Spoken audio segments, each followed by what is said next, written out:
Welcome back, welcome back, welcome back to the scoop here on the VET S.O.S podcast. Remember, you do not have to drown in the sea of transition. You grab that VET S.O.S Lifeline. We're here to help. Oh, and y'all thought it's getting better and better and better and better. We have one of our heavy hitters today, Ross Dick. But before I tap into his resource, I just want to say thank you to everybody who's listened. Don't forget to like, subscribe, pass this information on to others, because what we're going to be talking about is the military effect. You said, Kings, what is that? Don't worry, I'm going to let you know, but it's not about the military effect. It's about it's our turn to serve. And that's why Ross is here. So today, sitting on the stoop, we got to get the scoop. We're cutting through the noise and getting laser focus, because you want to know, what does it really mean to lead after military service? Our guest today, he's a decorated U.S. Army veteran, a Bronze Star recipient, and an Apache helicopter pilot. But it doesn't stop there. He used that information, used that knowledge, used that skill set, and now he's the CEO of the company that we're going to be talking about today. He's flown combat missions. He's led with courage and command the battlefield of employment, helping veterans. This veteran, I use their service. Military spouses landed careers that match their potential, not just their resume. He's the man behind the mission at Hire Heroes USA, the leading nonprofit connecting thousands and thousands and thousands of veterans and spouses to meaningful employment. Please welcome to the scoop, my man Ross. How we doing today, Ross? Man, Kings, you make me sound better than I am. So thanks for that. I'm doing well, brother.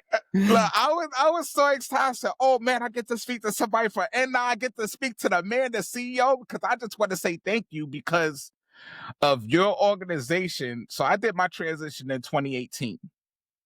Did a little over 2 decades, and then I was like, man, how do I pack 20 years into 2 pages?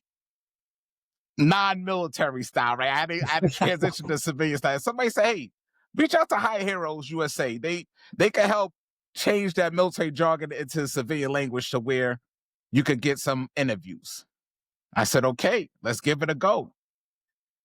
Here we are, fast forward to 2025. Now I get to interview the individual, the brains behind Hire Heroes USA, and definitely one of the organizations that helped this veteran transition to civilian status. So first of all, I just want to say, Ross, thank you for your service, and thank you for being a part of this It's Our Turn to Serve campaign with the military effect. So before we go any further, I got the scoop on you. I know the listeners want to know, what's the real scoop on Ross? Let's hear from the horse's mouth. Sure.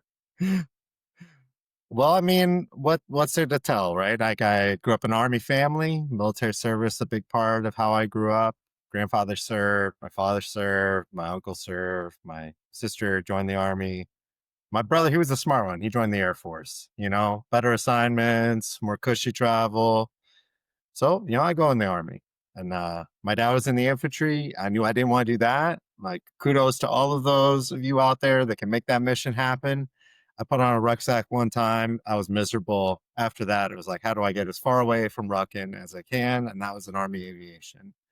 Did an amazing, I loved being in the Army. It was great. It was not only an amazing team, you get to drive a mission that's really important. At a time when it was really critical as well for our nation to serve our country in that way.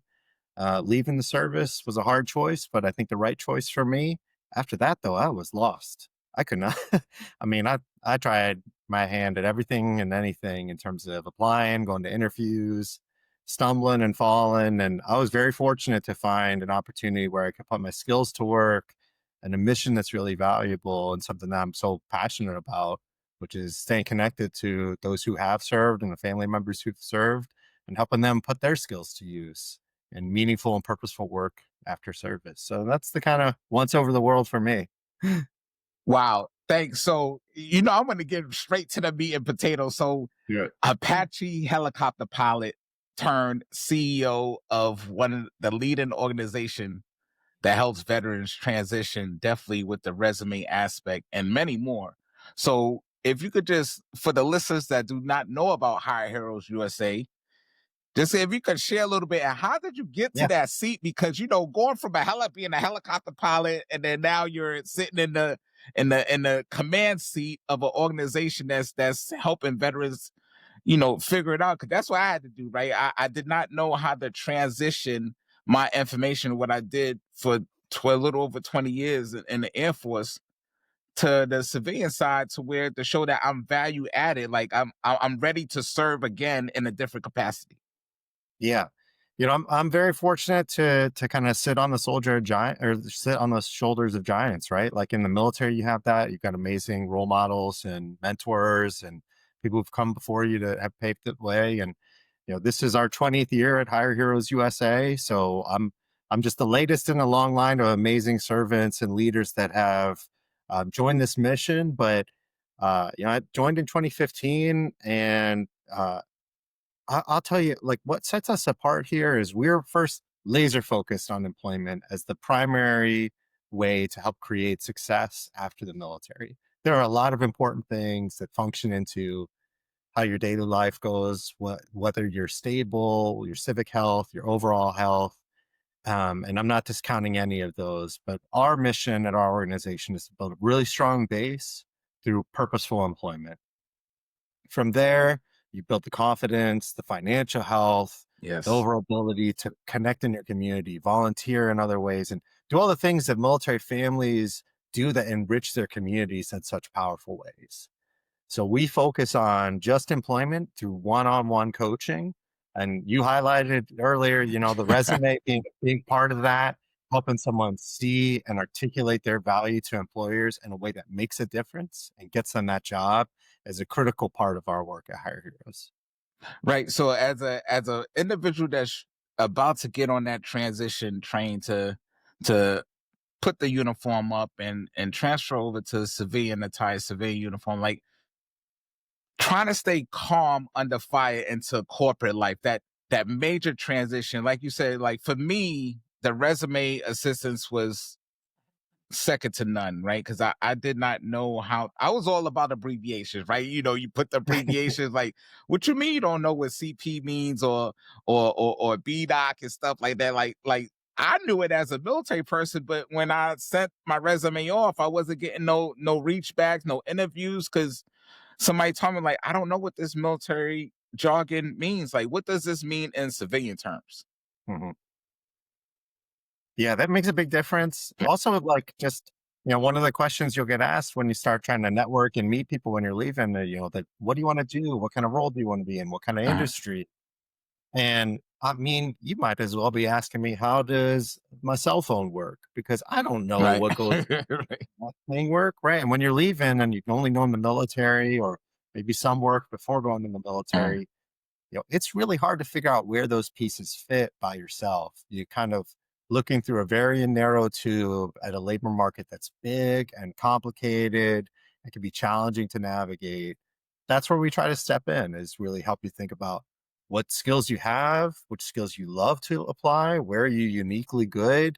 Um, how do you make a value differential for an organization? Like, you come in on day zero, what's the impact that you're going to make? And then how do you boil all that down and put it on a piece of paper in a way that a hiring manager or a recruiter wants to bring you on board when they look at it? right. So you sit down, you do one-on-one consultation, and the real challenges that veterans face, that employees overlook. Like, what's one of the real challenges? Like, Yeah. I tell people I came in at 20, a little over 20, and I did some time. We have majority of the people who transition to veteran status, do 1 to 2 terms. So 4 years, 6 years, 8 years, and to have to reintegrate back in the civilian sector. Yeah. One of the biggest is just an overall kind of like common picture, common understanding with the company Uh, that you're meeting with, right? Whether that's a skills gap whether that's a knowledge gap, it could Right. be a culture gap. We do things a certain way in the military. People who don't have any military connection might not understand that. So there's these variety of sort of misperceptions that what the veteran might be bringing into Right. the interview process and the company might have. Really trying to meet in the middle around that. That's why kind of tailoring the resume around that is so important. Coaching on interview prep, Yeah. networking prep, so that when you go into that interview, you understand, how do I need to articulate this work that I did in a way that they connect that to the outcomes that they need for this role. Another big thing is, you know, you can look at a veteran resume and it looks like you're highly mobile, like you're moving around all the time. This, right, like a utility or Swiss Army knife approach, Right. right? What are Right. you really actually a technical, tactical expert for me? That can be tough sometimes. The longer you're in the Right. military, you've moved around more, you've done more roles. It's sometimes not as easy to see on paper that this is all upward trajectory. I'm taking on more leadership, more responsibility, all built on this base of technical competency in this specific area. Mhm. That can be really hard for someone without military experience to understand. So we try to address that. And then just broadly, like, people love to support veteran causes across the US. They have high trust in the military, but they might look at it and go, I just don't understand where this military skill fits in what our business does. And at its core, does that make a difference for us in our bottom line? And so really helping service members, gauge their differential in a way that a recruiter knows right off the bat, this person is either going to help our business create more revenue, we're going to be more efficient in how we Right. spend our money, or our teams are going to work better together because this person will be in this role. Right. And have your organization, like, when veterans come like, I don't know what I want to do. I don't know where I want to go. And I was a plumber in Mhm. service, and we talk about taking off that uniform, but still able to lead, right? So what I tell veterans that's coming into the technology field is, okay, what have you done in the service? You could relate that to any other job. You just have to find the common point. So is that one of the things that you do during your coaching sessions, like kind of relate to what they want to do and kind of like, hey, this is what you did in the military. Those skills are easily transferable, and this is how. Yeah, one of the biggest and probably most important kind of verbs in our mission statement is we're empowering. We focus on empowering them to lead their own journey. In the end, there's a ton of ways that you can find a job in the labor market, and sometimes those are force fitting people in. You Mm. might have competencies and skills in a certain area, but maybe you don't want to work in that area anymore. If you were a wheel vehicle mechanic in the military, Right. you can put those skills to use right away, but maybe you want to pivot into something else. Our job is to really help you articulate how those skills are great prep for that next role that you want to go for. We want you in that role where you find purpose and meaning, not just that first role after service. So Uh, yeah, it really is a big challenge because, like, right, I flew helicopters, so an yeah. easy thing would be go fly helicopters. But I'm not flying helicopters anymore because that's not my purpose, not my passion at this point in time. It's really getting out of that base level of how do you apply those skills into the thing that the person finds fulfillment in their work. Right. And perfect example for you. So I don't know, like, in your transition, and this is what I had to do as, law enforcement. So for instance, for you, you said they use a helicopter pilot. So people like, okay, yeah, you have individuals come to, yeah, well, I flew helicopters. Okay, let's see, helicopter pilot. First thing you have to do is what? Checklist.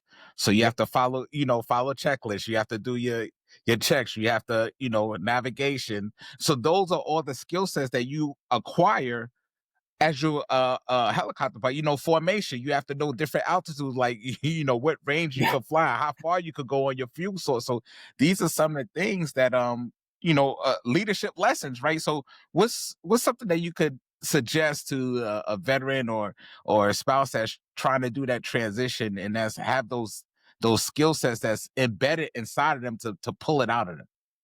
Yeah, one of the exercises I always recommend for anyone that I'm coaching or mentoring is I try to encourage them to first think about every task and role area that they worked in, Mm, especially over the last like 10 years, the most recent kind of bit, and really think about those task areas that they were uniquely better than anyone else at. Not the stuff where you were average or you could do the thing as well as anyone else. What were the things that you were uniquely good at? And this is a part is the most important part of that, even if you hated them, because that's getting to those cross functional skills that can be applied in a lot of other areas. You know, like I hated doing what we called flipples in the army, where a piece of equipment was lost or broken, do that investigation of it and right. determine what happened there. I hated doing them. I was very detailed and pretty good at, I mean, actually very good at it. Like I ended up for a while being like assigned to do flipple after flipple after flipple as the investigator because I was very thorough. And that was a skill area that you have to unpack and say, like, what feeds into that? Which of those are marketable and meaningful and Mm, valuable in this economy? Then you flip it up and you go, now, which are the ones that I really love, even if I sucked at them? Which are the role areas that I loved doing? And then you try to look at where do they overlap? And then who the heck is going to pay me to work in that overlap area? That is a mm, prime example I use when someone is going, I'm just kind of lost and I don't know the next step to take because you've gotta get somewhere in that perfect middle of where you have unique mm, value to provide and you find fulfillment in it, or else there's a lot of places where you could do the skills and you're miserable, and over time, your work quality or your commitment to it suffers, and then you're just sort of stuck in a churn mode. We wanna get people out of that into the ones where veterans are really living, the capability and opportunity that they provide by being in that fulfillment sector. right. And that fulfillment sector, 10 years, a decade from 2015. Now we're sitting in 2025, and this is going to be aired for the whole campaign of next year as well.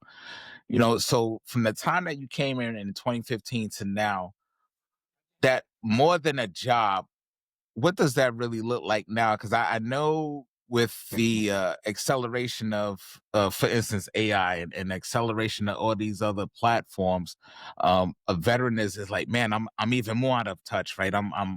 I need more help. I need, the resume is just not going to cut it. Like, what am I really good at? So, what's some of the things that you could share with them, like more than a job? Like, you're bringing more than a job. You're bringing your personality. You're bringing your skill set. You're bringing your passion. Yeah. You're showing up to work on time. Like those things right there, companies look for. Those things definitely matter. I mean, like the market's definitely shifting quickly, right? When 2015, when I started working in employment and in nonprofit sector, the push to IT, cyber, those are big and growing fast and hiring fast, and a lot of entry level opportunities in those areas. Those are slowing down a little bit right now. Mm, A lot of industries are seeing bit of a slowdown on entry level positions as AI is integrated into that and they look to drive efficiency. But what's never going to go away in the labor market is this human to human component of it. And so when you yes, think about like not every veteran is created equally, not everyone did the same things. So how do you uniquely kind of approach that human to human component of it? Like again, right? So we're all a right, function of our own experience. So in a helicopter, you have a mission set, you take off, that mission set is going to change around what's happening in the environment around you. So you got to communicate that with your co-pilot, with your wingman, with headquarters, with the unit on the ground, with right, traffic control. Everybody's got to have the right information moving and circulating. And you are constantly triaging which of these ground units need the Apache support right now at the most critical point in time. And sometimes it means I got to leave a convoy escort because some other folks are they're troops in contact right now. right, Managing that decision making and information flow and communication component of it is something that I think that the military taught me specifically and that I learned through that experience. A machine can do AI could probably do parts of the communication and stuff, but it's not going to have the same value as a human to human, right? right, It's going to be able to make decisions, but like, you know, bad input leads to bad output. So you never know what input is going into that kind of decision making criteria. So I think that veterans are going to have to be really thoughtful around both how do they leverage AI as a tool to improve their competitiveness, to improve their efficiency, to take in large volumes of data and analyze it, but not Mm, forget about the value they provide at that interpersonal level, at that, whether you want to call them leadership competencies or durable mm. skills, these ability to lead people to accomplish a mission is something that's going to be more and more valuable, I think, as AI takes some of those other skills off the table. Right. So somebody knocking on the door of Hire Heroes USA and saying, "Man, I feel stuck." A veteran. I don't see how my skills is going to transition over. Or a spouse is, we done moved 5 times in the last 4 years. I don't know. I feel stuck. Like, what's one of the things that you could share with us? To kind of give them thing of encouragement to know that Hire Heroes USA is here for that type of mindset. Like, if they feel stuck and they don't know where to go, which way is up, right? Every way, like, man, it's so overwhelming. Yeah, I mean, I would say first, you're not in it alone, right? There Mm, is a community and a tribe behind you that wants to provide support. And that experience, while it's super personal to you, a lot of people have encountered that in different ways. And it's tough. It's very challenging to get that first step moving and reconnect into the employment market and network and all those kinds of things, especially when you are in that position of, man, I just don't know what the next thing is. That's why our whole coaching model is one on one. It's on the right. phone with that transition specialist on our team or a serving spouse transition specialist if you're a military spouse. And they're there. They are your guide, your support engine, sometimes the truth teller that you need and don't want, the person telling Right. you exactly what you need to Yeah. know and getting you moving. But they're again not in it by themselves. So we've got about 6,000 volunteers who are mostly non-veterans, industry experts, role experts. So like as you're starting to gain that momentum and say like maybe this is the career field that's right for me, we're bringing in a volunteer mentor to do a mock interview or a deeper dive into that community so you learn even more about it. Wow, and that's good because it says one of the things that I kind of did the inner scraping of the inner web, and it said your rank may change after a transition, but your leadership never stops. Yeah. I believe that wholeheartedly. Like we encourage service members to kind of leave their rank behind, but not leave the lessons of that behind. And, you'll go into any industry and you might find that you're working for someone who they left the military 20 years ago as an E4 and you might have just got out as an O4. You got to let rank not be the guide of Right. experience.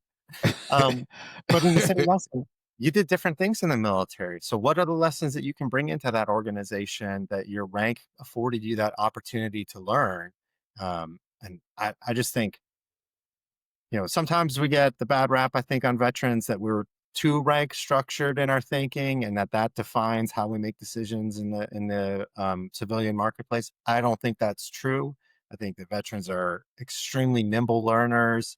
They're highly adaptable, and honestly, E4 mafia is a phrase for a reason in the army because they're going to solve every problem before you even know it's there. Um, I think that the rank is just a starting point, and so you got to grow from there. Right. And I shared with you earlier, right? So I had to humble myself. Like you said, 20 years in, I'm like, okay, I'm going for this certain position. They're not gonna tell me no, this is what I did in the military. And I got humbled real quick. And like you said, so I had to keep my skill set what I learned, but I came in the field as an unpaid intern.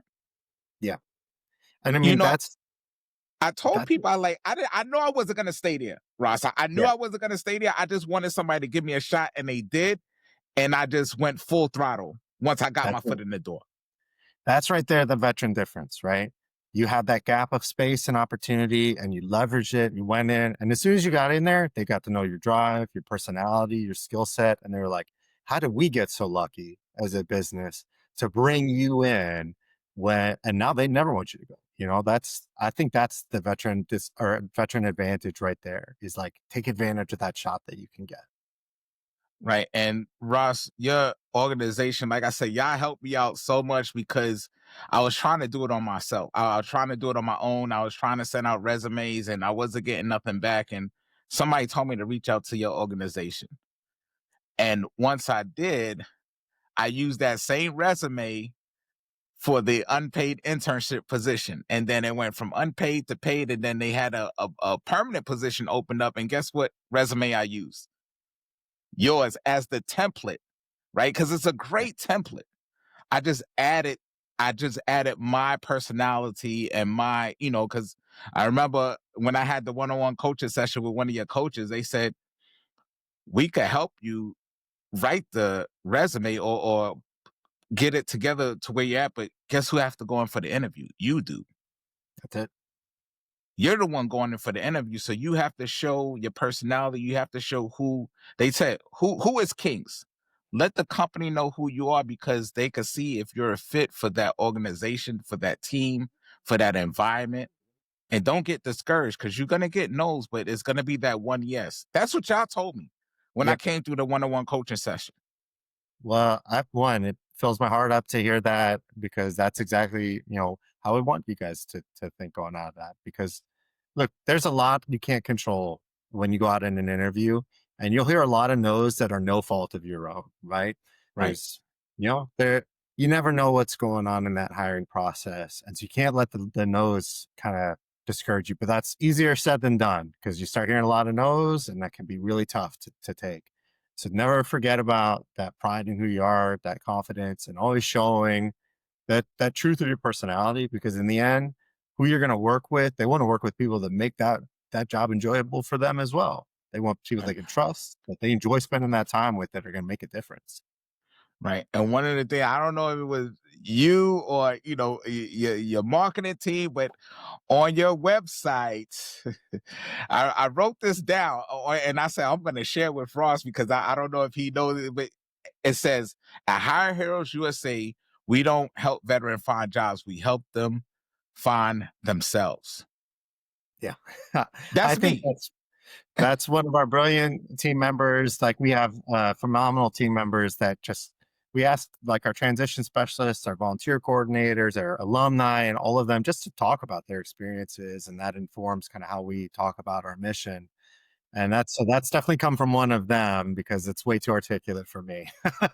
But I think it's a perfect example of, you know, like, right back to it. The uniform is only part of who you are when you go into the workplace. It's a big part. It's an important part of what's shaped your character, but you are more than that. And companies are going to get a chance to experience more than that. Your communities are going to get a chance to experience more than that. The country benefits from you bringing more than that to bear in the community and in the company that you work for. And so that's kind of what we want to encourage. Awesome. Now, how can they get in touch with you or your organization, and how can they reach out if they want to support the mission? Absolutely. So on social, we're Hire Heroes USA or hireheroesusa.org. On LinkedIn, I'm pretty active on LinkedIn. There's only two Ross Dickmans on it, I think. The other guy's a weatherman in New York City. He's phenomenal. So follow us both.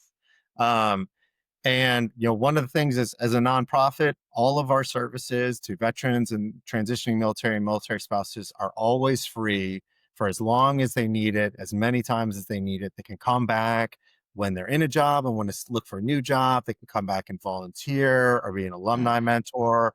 So it's always free for them, but we are funded through the generosity of family foundations, corporate philanthropy, and individuals that believe in this mission. So going to our donate page or taking part in some of our other activities, like we sponsored runners for the Marine Corps Marathon that just happened, and have other events like that where you can run and help other veterans and service members find civilian success.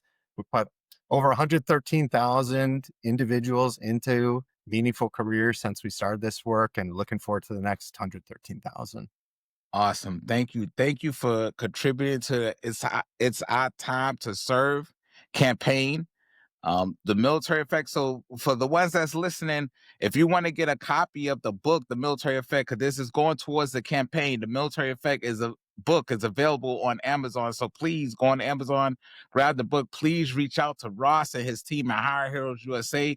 Cause I'm telling y'all it works, right? Because it worked for me, right? So I made sure they made sure I did not drown in the sea of transition, right? So I grabbed that VET S.O.S. Lifeline. So the lifeline that I grabbed was from their company to get me started. So if I know if it helped me, I definitely know it's going to help you. So thank you, Ross. Thank you for contributing, and thank you for being a part of it's our turn to serve campaign, The Military Effect. Thanks, Kings. It's been a real pleasure to join you today. Cheers, everyone. Until next time, remember, you do not have to drown in the sea of transition. You grab that VET SOS Lifeline. We're here to help. Until next time, peace.